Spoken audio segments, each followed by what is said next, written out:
नमस्कार दोस्तों, जय श्री कृष्णा, राधे राधे। आप सभी कैसे हो? उम्मीद करता हूँ, भगवान से दुआ करूँगा कि आप सभी लोग स्वस्थ होंगे, एकदम स्वस्थ तंदुरुस्त होंगे, अपनी पढ़ाई जारी रखोगे। तो आप सभी का अपना YouTube चैनल MSB एकेडमी में तहे दिल से एक बार पुनः स्वागत है। आपको पता ही है, हम रीट लेवल सेकंड की तैयारी कर रहे हैं। किसकी तैयारी कर रहे हैं? हम टीचर बनने जा रहे हैं, रीट लेवल सेकंड की तैयारी कर रहे हैं। और रीट लेवल सेकंड में भी हमारा टॉपिक है मैथ और साइंस वाले स्टूडेंट के लिए। कौन सा स्टूडेंट? मैथ और साइंस वाले, जिसमें मैथ का एक टॉपिक आएगा, मैथ का एक पार्ट आएगा। उसमें हमारे पास 30 क्वेश्चन आएंगे और 30 नंबर के। कितने क्वेश्चन आएंगे? 30 क्वेश्चन आएंगे, 30 नंबर के आएंगे। उस टॉपिक की हम उसके बारे में चर्चा करेंगे। उस सिलेबस की चर्चा कर रहे हैं जो मैथ का सिलेबस है। उसमें हमने यूनिट फर्स्ट कर रहे हैं। यूनिट फर्स्ट के कुछ टॉपिक हो चुके हैं, जैसे घातांक है, बीजीय व्यंजक है, गुणनखंड है। अब हमारा समीकरण चल रहा है। तो यदि आप सभी लोगों ने, सभी दोस्तों ने, मेरे प्रिय विद्यार्थियों ने यदि वो क्लासें नहीं देखी तो एक बार उन क्लास को ज़रूर देखना। यूट्यूब चैनल पे जाना, MSB एकेडमी सर्च करना और उसमें हमारी जो क्लास है उस क्लास को, रीट लेवल सेकेंड की उस क्लास को ज़रूर देखना। और आप प्रैक्टिस करना, आप नोट्स बनाना। और जो कभी डाउट हो तो हमारा खुद का टेलीग्राम लिंक है जो MSB एकेडमी मैथ्स नाम से बना हुआ है, उस पर आप जुड़ सकते हो और जुड़ के कोई भी प्रॉब्लम है तो वो सॉल्व करवा सकते हो। मैं सॉल्व करके दूंगा आपको। आप मेहनत कीजिए और अपनी सफलता को प्राप्त कीजिए। तो अब हम क्लास स्टार्ट करने से पहले आज का मोटिवेशनल कोट लेते हैं, जो हमें क्या बनाएगा? ऊर्जावान बनाएगा, जो आपके चेहरे पे मुस्कान लेके आएगा, जो आप उस प्रतिवान बने रहो, आप अपनी मेहनत को जारी रखो, आप हार नहीं मानो। और उस मोटिवेशनल को कोट सुनकर आपके शरीर में उत्तेजना उत्पन्न हो, आप उस प्रतिवान बनो और अच्छी लगन से मेहनत करो और अपनी सफलता को प्राप्त करो। तो सुनिए, आज का मोटिवेशनल कोट क्या है। अल्फत की जंग की जंजीरों से क्या डरना, अल्फत की जंग की जंजीरों से क्या डरना, अपनी ही तकदीर से क्या डरना, अपनी ही तकदीर से क्या डरना।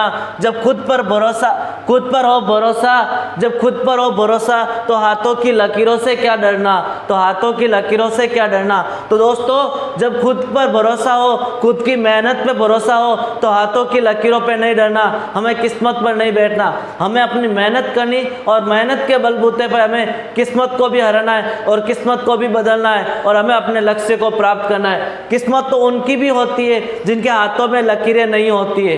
किस्मत तो उनकी भी होती है जिनके हाथों पे लकीरें नहीं होती है। तो दोस्तों, हमें अपने मेहनत पर भरोसा करना है। हमें अपने लक्ष्य को प्राप्त करने के लिए मेहनत से भरोसा करना, मेहनत करनी है और हमें हाथों की लकीरों से नहीं डरना है। हमें अपनी मेहनत से हाथों की लकीरों को बदलना है, हमें किस्मत को बदलना है। तो मेहनत के बलबूते ही हम किस्मत को भी बदल सकते हैं। तो हमें अपनी मेहनत करनी है और अपने लक्ष्य को प्राप्त करना है। जब तक मेहनत को नहीं छोड़ना है, जब तक हम लक्ष्य को प्राप्त नहीं कर ले, जब तक मेहनत को नहीं छोड़ना है तब तक हम अपने लक्ष्य को प्राप्त कर ले। तो हमें मेहनत जारी रखनी है जब तक हम लक्ष्य को प्राप्त नहीं कर लेते। हमें अपने आप को पसीना बहाना है, मेहनत करनी है और अपने लक्ष्य को प्राप्त करना है। तो दोस्तों, आज का हमारा टॉपिक क्या है? हम क्लास स्टार्ट कर रहे हैं दो चरों वाले एक घातीय समीकरण। दो चरों वाले एक घातीय समीकरण आज का हमारा टॉपिक ये है। आज हम दो चरों वाले रैखिक समीकरण पर चर्चा करेंगे या एक घात वाले समीकरण पर चर्चा करेंगे। उसके बारे में सीखेंगे। उसके बाद क्वेश्चनों को कैसे सरल करेंगे, कैसे क्वेश्चन रीट में पूछे जा सकते हैं। तो हमारा टॉपिक क्या है? दो चरों वाले एक घातीय समीकरण, या इसका नाम मैं दे सकता हूँ युगपत समीकरण। युगपत समीकरण क्या होता है? युगपत का अर्थ है युग्ल समीकरण, जिसमें हम, या इसका दूसरा नाम ये भी कह सकता हूँ दो चर वाले रैखिक समीकरण। कौन से समीकरण? रैखिक समीकरण। रैखिक समीकरण का अर्थ क्या होता है? जब हमने क्लास स्टार्ट की तो मैंने थोड़ा सा बताया था। रैखिक समीकरण का अर्थ होता है जिसकी घात क्या हो? एक घात। तो ऐसा समीकरण जिसकी घात कितनी होनी चाहिए? एक होनी चाहिए, उसे हम रैखिक समीकरण कहते हैं। तो हमने इससे पहले वाली क्लास में पढ़ा था एक चर वाले रैखिक समीकरण। एक चर वाले रैखिक समीकरण, यहाँ कह सकता हूँ एक चर वाले एक घातीय समीकरण, इसके बारे में हम चर्चा कर चुके हैं। 2 क्लास हुई थी हमारे समीकरण की, उसमें हमने रैखिक समीकरण को कैसे सरल करते हैं उसके बारे में सीख लिया, एक चर वाले। तो आज हम क्लास स्टार्ट कर रहे हैं। आज का टॉपिक है हमारे पास 2 चरों वाले एक घातीय समीकरण या रैखिक समीकरण। तो थोड़ा सा इसके बारे में जान लेते हैं कि एक घातीय समीकरण 2 चर कैसे होने चाहिए। जैसे युगपत समीकरण, या इसको हम कह सकते हैं, जैसे हमारे पास एक एग्जांपल तो समझते हैं। जैसे मैं लिखता हूँ x + y = 7, तो ये कैसा है, इसके अंदर देखो एक चर ये है, दूसरा चर ये है, तो 2 चर हो गए। तो 2 चरों वाले एक घातीय समीकरण जिसके अंदर कितने चर हो, 2 चर हो, और उसकी घात कितनी होनी चाहिए, 1 होनी चाहिए। दोनों की घात 1 है, तो हम कहेंगे ये एक रैखिक समीकरण है जिसके अंदर 2 चर है, या इसे हम युगपत समीकरण भी कह सकते हैं। मैं ये लिख सकता हूँ 3x + 4y = 14। तो ये भी हमारे पास क्या है, रैखिक समीकरण है। क्या है, रैखिक समीकरण जिसमें कितने चर है, 2 चर है, हम कह सकते हैं युगपत समीकरण भी कह सकते हैं। तो आगे समझ में युगपत समीकरण किसे कहते हैं, या 2 चर वाले रैखिक समीकरण किसे कहते हैं, जिसके अंदर चर कितने होने चाहिए, 2 होने चाहिए, और उन दोनों चरों की घात कितनी होनी चाहिए, 1 होनी चाहिए। उसे हम कहते हैं 2 चरों वाले रैखिक समीकरण। यह तो हो गई रैखिक समीकरण की परिभाषा। अब हम देखेंगे रैखिक समीकरणों को सरल कैसे करते हैं, रैखिक समीकरण को सरल कैसे करते हैं। तो नेक्स्ट हम देखते हैं 2 चरों वाले रैखिक समीकरण, 2 चर वाले रैखिक समीकरण का हल। रैखिक समीकरण का हल क्या सीखना हमें, 2 चरों वाले रैखिक समीकरण का हल किस प्रकार करेंगे। हल करना सीखना है कि 2 चरों वाले रैखिक समीकरण का हम हल किस प्रकार करेंगे। तो ये तो हमारे टॉपिक का नाम होगा, टॉपिक के अंदर। अब हम इसमें कैसे, जैसे रैखिक समीकरण की परिभाषा पढ़ चुके हैं, हम इसको सरल कैसे करते हैं। जैसे इसको सरल करने के हमारे पास 3 विधियाँ, कितनी विधियाँ सरल करने की, 3 विधियाँ। एक विधि जिसे हम विलोपन विधि कहते हैं। क्या कहते हैं, विलोपन विधि। विलोपन का अर्थ है एक संख्या का विलोप करना। दूसरी हम लेते हैं, दूसरी हो जाएगी वज्र गुणन विधि। कौन सी हो जाएगी, वज्र गुणन विधि। वज्र गुणन विधि का अर्थ होता है कि तिरछा गुणा करना। वज्र का अर्थ है तिरछा गुणा करना, वज्र गुणन विधि। और तीसरी विधि हमारे पास होती है प्रतिस्थापन विधि। कौन सी होती है, प्रतिस्थापन विधि। अब इसके अंदर क्या होता है, 3 विधियाँ हो गई। तीनों विधियों में फर्स्ट में होता है विलोपन। जैसे मैं एक समीकरण लेता हूँ, समीकरण को सरल बाद में करेंगे, पहले एक बात समझ लेते हैं।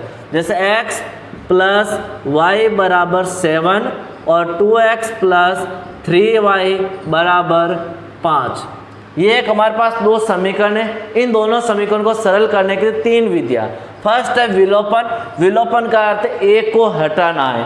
कैसे, जैसे मैं या तो x को हटा दूं तो y का मान आ जाएगा, जब y को हटाऊंगा तो x का मान आ जाएगा। अब ये हटाना कैसे, इस दोनों का जो गुणांक है वो क्या होना चाहिए, सेम होना चाहिए। तो हम विलोपन को थोड़ा आगे बाद में विस्तार से जानेंगे, अभी केवल इस नाम को समझना है। विलोपन क्या होता है, एक का विलोप करना। प्रतिस्थापन होता है कि जो हमारे पास 2 समीकरण दे रखे हैं, उन दोनों समीकरण में से एक समीकरण से x या y का मान ज्ञात करके दूसरे समीकरण में रखना। एक समीकरण से x या y का मान ज्ञात करके दूसरे समीकरण में रखना है, तो हमें x और y का मान प्राप्त हो जाएगा। तो प्रतिस्थापन, प्रति प्लस स्थापन की प्रति उस संख्याओं का स्थापन करना दूसरे समीकरण में। वज्र गुणन विधि कि हमें x का मान ज्ञात करना, इन दोनों को तिरछा गुणा करो। y का मान ज्ञात करना, इन दोनों का तिरछा गुणा करके जोड़ना या घटाना है वो करना है। तो हम वो इस तीनों को विधियों को विस्तार से आगे पढ़ेंगे। हम जरूरी नहीं हमें पढ़ना है, इन तीनों का ध्यान रखना जरूरी है। कैसे होते एग्जाम, आप तीनों में से किसी से भी कर सकते हो जो आपको अच्छा लगे। तो मैं एक बार आपको तीनों विधियाँ समझा देता हूँ, आपको जो अच्छी लगे उससे कर सकते हो। बस विलोपन का फर्स्ट रूल यही है कि दोनों संख्याओं का एक गुणांक क्या होना चाहिए, बराबर होना चाहिए। चाहे x का गुणांक हो चाहे y का गुणांक हो। यदि बराबर नहीं है तो हमें गुणांक को बराबर करना होगा। तो हम यहाँ देखते हैं, यहाँ तो दोनों का गुणांक क्या बराबर है, तो यहाँ x और x दोनों प्लस के तो जुड़ेंगे, 1 और 1 2x, y plus minus cut चुका है, बराबर 6 प्लस 2 जोड़ेंगे तो कितना हुआ 8। हमें x का मान ज्ञात करना है, x बराबर 8/2, 2 का भाग 8 में 4 बार।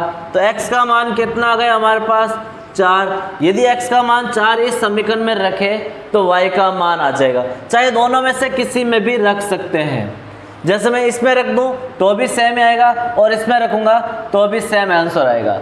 देखो मैं x का मान 4 रखता हूं, y बराबर 6, प्लस का 4 इधर आएगा तो माइनस का 4, तो y बराबर 6 माइनस 4 2, तो y का मान कितना हो गया 2 और x का मान कितना हो गया हमारे पास 4। इस तरह से हम विलोपन विधि से क्वेश्चन को क्या करेंगे, सरल करेंगे। एक और एग्जांपल लेके हम इस विलोपन विधि को और समझते हैं। नेक्स्ट क्वेश्चन हमारे पास एक है 3a + 4b बराबर 15 है, 4a + 5b बराबर कितना है 19 है। हमें इसको ज्ञात करना है, इसका a और b का मान कितना आएगा और हम लेंगे विलोपन विधि। हमारे पास दो और विधियाँ है, एक तो है प्रतिस्थापन विधि और दूसरी विधि हमारे पास वज्र गुणन विधि। कौन सी है, वज्र गुणन विधि। हमारे पास 3 विधियाँ हैं, 3 में से कोई भी विधि से हम सरल कर सकते हैं। विलोपन विधि थोड़ी इजी है इसलिए हम विलोपन विधि से करते हैं। हम प्रतिस्थापन से भी कर सकते हैं और वज्र गुणन से भी कर सकते हैं। तो मैं आपको प्रतिस्थापन और वज्र गुणन दोनों से समझा दूंगा, इनसे भी कैसे करते हैं। एक एग्जांपल लेंगे जिसमें तीनों विधियां ले लेंगे, तीनों विधियों से कैसे करते हैं। जैसे मैं अभी इसको सॉल्व कर रहा हूँ तो इसको विलोपन से कर लेते हैं, प्रतिस्थापन से भी करेंगे और वज्र गुणन विधि से भी करेंगे। हम इस क्वेश्चन को तीनों से सरल करेंगे और तीनों का आंसर सेम आएगा।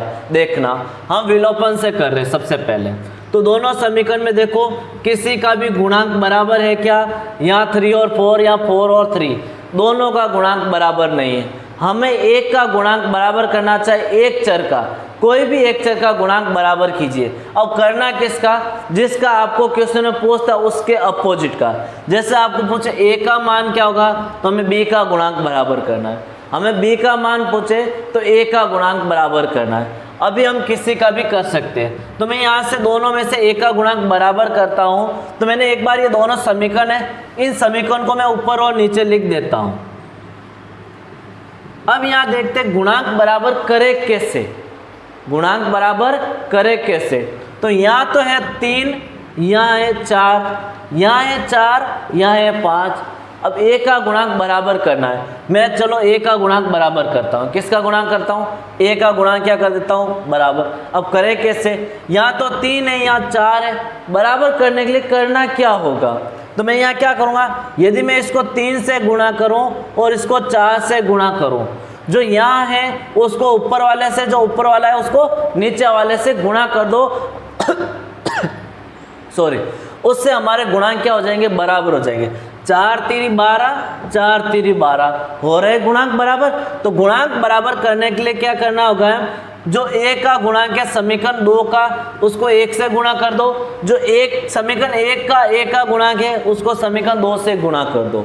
तो मैं यहाँ क्या करता हूँ, 3a को किससे गुणा कर दिया मैंने, इसको तो मैंने गुणा कर दिया 4 से और इसको गुणा कर दिया मैंने 3 से।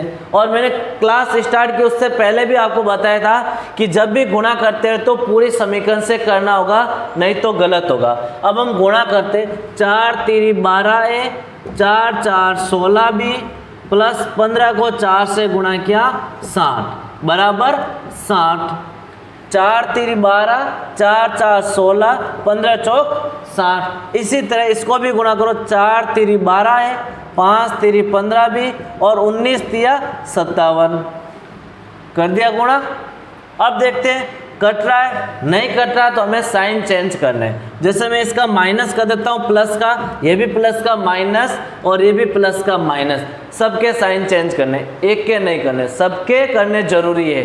एक एक या तो गलत होगा, हमें सबके साइन चेंज करने हैं। यह संख्या कट जाएगी प्लस और माइनस, एक संख्या को हमें विलोप करना ही होगा विलोपन विधि में।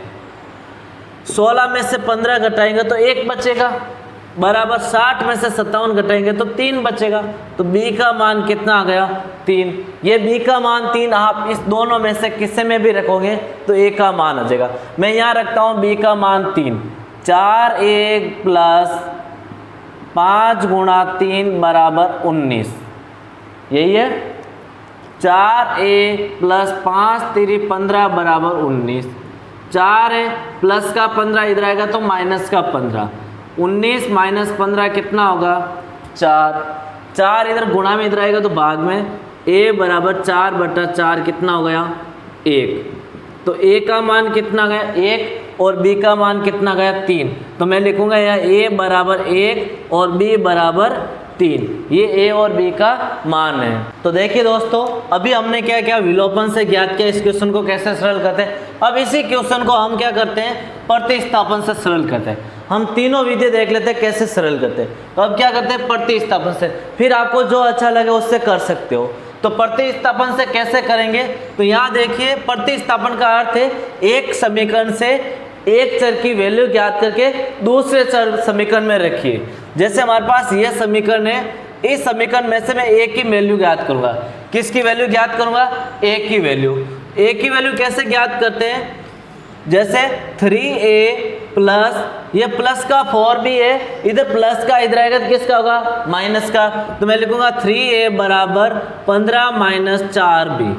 3a बराबर 15 माइनस 4b, ये प्लस के 4b थे, इधर आए तो माइनस के। अब देखिए 3 गुणा में है, इधर जाएगा तो भाग में, a का मान आया 15 माइनस 4b/3। ये किसका मान आया हमारे पास, a का मान आया। a का मान ज्ञात करना, कोई भी समीकरण है उसमें से एक चर का मान ज्ञात करना हमें, और उस चर के मान को दूसरे समीकरण में रखना है। तो दूसरा समीकरण क्या है, 4a प्लस 5b बराबर 19। a की जगह रखिए ये मान, तो 4 कोष्टक 15 माइनस 4b/3 प्लस 5b बराबर 19। a की जगह मान रख दिया हमने। अब इसको सरल करते हैं। 4 से 3 कटते नहीं है तो ऐसे ही रखो, 4 को इससे गुणा कर दो। 15 चौक 60 माइनस 4 4 16b/3 प्लस 5b बराबर 19। अब इसको सरल करना है। इस b के अपॉन में कुछ नहीं, मैंने 1 ले लिया। क्या ले लिया, 1। अब एलसीएम लेके हम सरल करेंगे। एलसीएम आएगा हमारे पास 3। 3 और 1 का एलसीएम कितना है, 3 ही आएगा। 3 का भाग 3 में एक बार, 1 को इससे गुणा किया तो 60 माइनस 16b प्लस, अब यहाँ देखते हैं 1 का भाग 3 में 3 बार, 3 को 5 से गुणा किया 15b। हमें प्रतिस्थापन करना है। a का मान रखा, 4 को 15 से गुणा किया 60, 4 को 4 से गुणा किया 16 बटा में 3। एलसीएम लेके हम इसको सरल करेंगे। तो 60 माइनस 16b प्लस 15b बराबर 19। अब यहाँ देखिए 16 में से 15 घटाएंगे, 16 में से 15 घटाएंगे तो ये माइनस के 16 या प्लस के 15। 16 में से 15 जाएगा तो 1 बचेगा, और वो भी माइनस का, क्योंकि माइनस के 16 बड़े हैं। तो मैं लिखूंगा 60 माइनस b बराबर 19 बटे में 3 है 3 बटे में, भाग में, इधर भाग में इधर आएंगे तो गुणा में। तो मैं लिखूंगा 60 माइनस b बराबर 19 गुणा 3, 19 3 57 बराबर 60 माइनस b। अब b इधर भेज दो और 57 इधर भेज दो, तो हमारे पास किसका मान आ जाएगा, b का। तो 60 माइनस 57 बराबर b, क्योंकि प्लस का b था, इधर माइनस का, और ये माइनस का b इधर आएगा तो प्लस का। तो 60 में से 57 घटाएंगे तो 3 आएगा। b का मान कितना आ गया हमारे पास, 3। हमें a का मान भी ज्ञात करना, ये b का मान 3 यहाँ रख दो। तो 4 3 12, 15 में से 12 गए 3, 3 बटा 3 कितना हो जाएगा, 1। तो a बराबर कितना हो जाएगा, 15 माइनस 4 गुणा 3 बटा 3। 4 3 12, 15 में से 12 जाएगा 3, 3 बटा 3 1। तो a का मान 1 और b का मान 3 आ गया, और यही मान हमारे पास किससे आया था, विलोपन से। तो अब दो विधि हमने देख ली, चाहे विलोपन से करो चाहे प्रतिस्थापन से करो, समीकरण का मान एक फिक्स आएगा, जो मान होगा वो एक ही मान आएगा। जैसे विलोपन से ज्ञात किया तो a बराबर 1 और b बराबर 3 आया था, उसी तरह जब प्रतिस्थापन से किया हमने, कौन से, ये तो विलोपन से तो हमने कर लिया था, जब हम प्रतिस्थापन से किया, किससे किया, प्रतिस्थापन से। तो प्रतिस्थापन से किया तो भी हमारे पास मान कितना आया, 1 और 3 आया। तो हमने दो विद्या देख ली, विलोपन और प्रतिस्थापन, दोनों से मान क्या आ रहा है, सेम आ रहा। अब हम वज्र गुणन विधि भी देख लेते हैं, इससे मान अलग आएगा या सेम आएगा। तो एक बार इस विधि से भी हम ट्राई कर लेते हैं, फिर तीनों से हमने प्राप्त कर लिए मान कैसे ज्ञात करें, फिर आपको जो अच्छी लगे उससे कर सकते हो। और सबसे इजी विधि होती है विलोपन, क्योंकि विलोपन में एक संख्या का विलोप कीजिए और दूसरी संख्या का मान ज्ञात करना। अब आपकी इच्छा, आपको कौन सी अच्छी लगती है उससे आप कर सकते हो, इजी लगने वाले मेथड से आप कर सकते हैं। देखिए दोस्तों, नेक्स्ट क्वेश्चन हम लेते हैं। इसी क्वेश्चन को वज्र गुणन विधि से सरल करते हैं, और वज्र गुणन विधि से सरल करने के लिए हमारे पास समीकरण के बराबर में 0 होना चाहिए। तो मैं प्लस का 15 इधर आएगा तो माइनस का 15, प्लस का 19 इधर आएगा तो माइनस का 19। तो मैं यहाँ लिखूंगा 3a प्लस 4b माइनस का 15 बराबर 0। इसी तरह से 4a प्लस 5b माइनस 19 बराबर 0, क्योंकि प्लस का 19 इधर आएगा तो माइनस का 19। अब दोनों समीकरण को सरल करते हैं हम। अब वज्र गुणन का अर्थ है तिरछा गुणा करना, इस प्रकार क्रॉस मल्टीप्लाई, क्या करना हमें, क्रॉस मल्टीप्लाई। अब कैसे ज्ञात करेंगे, जैसे a का मान ज्ञात करना, मैंने लिख दिया a बटा, जिसका मान ज्ञात करना है उसको हमें छुपाना है, जिसका मान ज्ञात करना उससे हमें क्या करना है, छुपाना है। मैंने इसको छुपा दिया। अब 4 को 19 से गुणा किया, 19 चौक 76, कितना होता है, 19 चौक 76। 4 को 19 से गुणा करना है, मैं लिख देता हूँ यहाँ पर 4 गुणा माइनस का 19। फिर आपको घटाना है, किस में से घटाना है, 15 को 5 से गुणा करना, 15 गुणा 5 और 15 माइनस का है। अगर समझ में, हमें जिसका मान ज्ञात करना है, 19 को 4 से गुणा किया 76, 19 गुणा 4 माइनस का 19 तो माइनस का, फिर घटाना है 15 को 5 से गुणा करके, इस तरह से तिरछा गुणा करना। ये हो गई a का मान। अब हमें ज्ञात करना b का मान, कैसे ज्ञात करेंगे, तो हमें b का ज्ञात करना तो b को छुपाना है। किसको छुपाना, हमें b को छुपाना है। चलो मैंने b को छुपा दिया।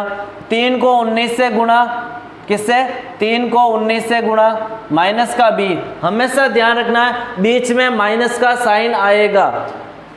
3 गुणा माइनस 19, माइनस किस में से घटाना है, हमें घटाना 15 गुणा 4 माइनस का 15 गुणा 4। हमेशा ध्यान रखना b में ऊपर माइनस का साइन आएगा, यह श्योर है। किसका आएगा, माइनस का साइन, बराबर। हमें ज्ञात करना आप c लास्ट वाले वैल्यू जिसमें हम कांस्टेंट कहते हैं वो अचर, उसमें हम लेंगे उसको 1। तो कितना होगा, 1/, 3 को 5 से गुणा किया, 3 5 15 माइनस करना 4 गुणा 4 16, 3 को 5 से माइनस 4 गुणा 4 16। तो मैं यहाँ लिखता हूँ a बटा 19 चौक 76 minus plus minus minus plus 15 5 75 बराबर b बटा 19 3 57 माइनस माइनस 15 चौक 60 बराबर 1 बटा 16 में से 15 माइनस का 1। मैं इसको भी सॉल्व करता हूँ, a बटा माइनस 1 बराबर माइनस b बटा प्लस का 3, 60 में से 60 जाएगा तो 3 बचेगा, बराबर 1 बटा माइनस का 1। क्या क्या मैंने 76 में से 75 घटाया तो 1, 57 में से 60 घटाया 3, और ये 1 का 1। अब हमें जिस a का मान ज्ञात करना, a को और कांस्टेंट को बराबर कर दो। तो मैं लिखा a बटा माइनस 1 बराबर 1 बटा माइनस 1, माइनस 1 से माइनस 1 कैंसिल, तो a बराबर कितना आ गया हमारे पास, 1। इसी तरह में b का मान ज्ञात करना, तो इन दो को बराबर कर दो, इन दो को क्या कर दो, बराबर। तो माइनस b बटा 3 बराबर 1 बटा माइनस 1 कर दो, तिरछा गुणा, माइनस माइनस प्लस का b बराबर 3 एकम 3, तो b का मान कितना गया, 3। इस तरह से हम वज्र गुणन विधि से भी इसको सरल कर सकते हैं। देखिए यहाँ पर भी a का मान 1 और b का मान 3 आ रहा है, तो हमने तीनों वीडियो से देख लिए, आंसर सेम आएगा। तो अब आपको जिससे अच्छा लगे उससे कर सकते हो। मैं आपको वज्र गुणन, प्रतिस्थापन और विलोपन तीनों से समझा दिया। अब एक और क्वेश्चन लेते हैं जिसको हम विलोपन से सरल करते हैं। किससे सरल करेंगे, विलोपन विधि से। हमारे पास एक समीकरण है, दो समीकरण, इसको सरल करके हमें किसका मान ज्ञात करना है, x का मान क्या होगा, हमें किसका मान ज्ञात करना है, x का मान ज्ञात करना। मैं दोनों समीकरण लिखता हूँ, 2x प्लस 3y बराबर 3 और 2x प्लस y बराबर 1। हमें किसका मान चाहिए? x का मान चाहिए। जिसका मान चाहिए तो उसको हटाना नहीं, हमें x का मान चाहिए तो y को हटाना है। x का मान चाहिए तो किसको हटाना? हमें y को हटाना, तभी तो x का मान आएगा। अब y को कब हटाएंगे? यहाँ 3y है, यहाँ एक ही y है, यहाँ 3y है और यहाँ पर कितना? 1y है। मैं इसको हटाना चाहता हूँ तो ये भी 3y होना चाहिए। तो मैं क्या करता हूँ, इस समीकरण को 3 से गुणा करता हूँ। 3 दूनी 6x प्लस 3 एकम 3y बराबर 3 एकम 3 कर दिया मैंने गुणा 3 से। अब हट जाएगा 3y और 3y बराबर हो गए। दूसरा समीकरण हमारे पास 2x प्लस 3y बराबर 3। दोनों समीकरण मैंने लिख दिए। ये तो फर्स्ट समीकरण था, ये सेकंड था। सेकंड को मैंने 3 से गुणा किया। क्यों किया? क्योंकि हमें y का मान क्या चाहिए था? 3 चाहिए था। यहाँ पर भी y का मान कितना है? 3 है। तो अब देखो, मैं इसको घटाऊंगा, माइनस करूंगा तो क्या होगा? ये संख्या कट जाएगी, 6 में से 2 जाएगा तो 4x, 3 में से 3 जाएगा तो 0, 4 इधर गुणा में इधर आएगा तो भाग में, x बराबर 0/4 और 0/4 आंसर कितना आता है? 0। तो x का मान कितना आ जाएगा हमारे पास? 0 आएगा। तो इस क्वेश्चन में x का मान कितना हो जाएगा? 0 होगा। देखिए दोस्तों, नेक्स्ट क्वेश्चन हमारे पास क्या है? 7x प्लस 5y बराबर 3 तथा x बराबर 1/14 हो तो y का मान क्या होगा? अब हमें ज्ञात करना कि y का मान क्या होगा। तो हमारे पास समीकरण है 7x प्लस 5y बराबर 3 और x बराबर 1/14। x का मान 1/14 रखेंगे तो y का मान क्या आएगा? तो मैं x की जगह 1/14 रखता हूँ। 7 गुणा 1/14 प्लस 5y बराबर 3। 7 का भाग 14 में 2 बार, 1/2 प्लस 5y बराबर 3। ये प्लस का 1/2 इधर आएगा तो माइनस का 1/2, तो 5y बराबर 3 माइनस 1/2। इसके बटे में कुछ नहीं, मैंने 1 ले लिया, एलसीएम लेके सोल्व करूँगा। एलसीएम आएगा 2, 1 का भाग 2 में 2 बार, 2 को 3 से गुणा किया 6, माइनस का माइनस, 2 का भाग 2 में 1 बार, 1 को 1 से गुणा किया 1, तो आंसर कितना आया? 5/2। तो 5y बराबर 5/2। ये 5 इधर गुणा में इधर आएंगे तो भाग में जाएगा। मैंने भाग में 5 लिख दिए। क्या करेगा? भाग में जाएगा। तो मैं क्या लिख सकता हूँ इसको? y बराबर 5/2 गुणा 5, 5 से 5 कट जाएगा, आंसर आएगा 1/2। 1/2 कौन सा ऑप्शन है? 1। कैसे क्या? एक बार वापस देखिए दोस्तों, हमें x की जगह क्या रखना है? 1/14। मैंने x की जगह 1/14 रख दिया। 7 दूनी 14, 1/2 प्लस 5y बराबर 3। 1/2 प्लस का है, पक्षांतर करेंगे माइनस का 1/2। अब हमारे पास फ्रैक्शन हो गई, भिन्न हो गई। भिन्न को सरल करना, मैंने भिन्न को सरल किया। 2 आया एलसीएम, 1 का भाग 2 में 2 बार, 2 तिया 6 माइनस 1 5/2। इसको इस तरह से भी कर सकते हैं, जब ऐसा हो ना तो इसको इस तरह से भी कर सकते हैं। 3 दूनी 6 माइनस हो तो 6 माइनस 1 5/2। यदि प्लस होता तो हम प्लस कर देते, तो कितना गया? 5/2। तो 5y बराबर 5/2। ये 5 गुणा में इधर आएगा तो भाग में, ये भाग में गया तो 5 से 5 कर गया, आंसर आया 1/2। नेक्स्ट क्वेश्चन देखिए दोस्तों, क्वेश्चन क्या है? x प्लस 3y बराबर 5, 2x प्लस वाई बराबर 5 में x का मान होगा। हमें बताना इसमें से x का मान क्या होगा। हमारे पास 2 समीकरण है, रैखिक समीकरण। इसको सरल करके हमें किसका मान बताना है? x का मान बताना है। तो मैं यहाँ समीकरण लेता हूँ, x प्लस 3y बराबर 5 और 2x प्लस y बराबर 5। मैंने दोनों समीकरण रख दिए। अब हमें किसका मान चाहिए?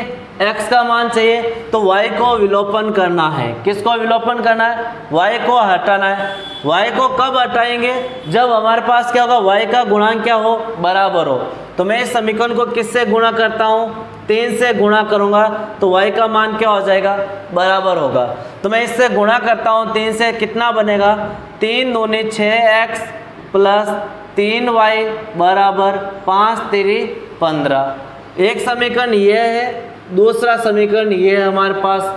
दोनों समीकरण को हमें घटाना है, तो x प्लस 3y बराबर 5, 6x प्लस 3y बराबर 15। हम दोनों समीकरण को घटाएंगे, माइनस करेंगे तो ये सारे चिन्ह चेंज हो जाएंगे, माइनस प्लस में, प्लस माइनस में। 3y से 3y कट जाएगा तो हमारे पास बचा 1 में से 6 घटाएंगे तो माइनस का 5x। कितना आएगा? 1 में से 6 घटाएंगे तो माइनस का 5x। 5 में से 15 घटाएंगे तो माइनस का 10। माइनस माइनस कैंसिल, ये 5 गुणा में इधर आएगा तो भाग में हम लिखेंगे x बराबर 10/5, 5 का भाग 10 में 2 बार। तो x का मान कितना आया हमारे पास? 2। तो हम कहेंगे ऑप्शन नंबर 1 क्या होगा? राइट होगा। तो x का मान कितना गया? 2। इस तरह से हम क्या करेंगे, समीकरण को युगपत समीकरण जिसे हम कह सकते हैं 2 चर वाले रैखिक समीकरण को सरल करना सीख चुके हैं।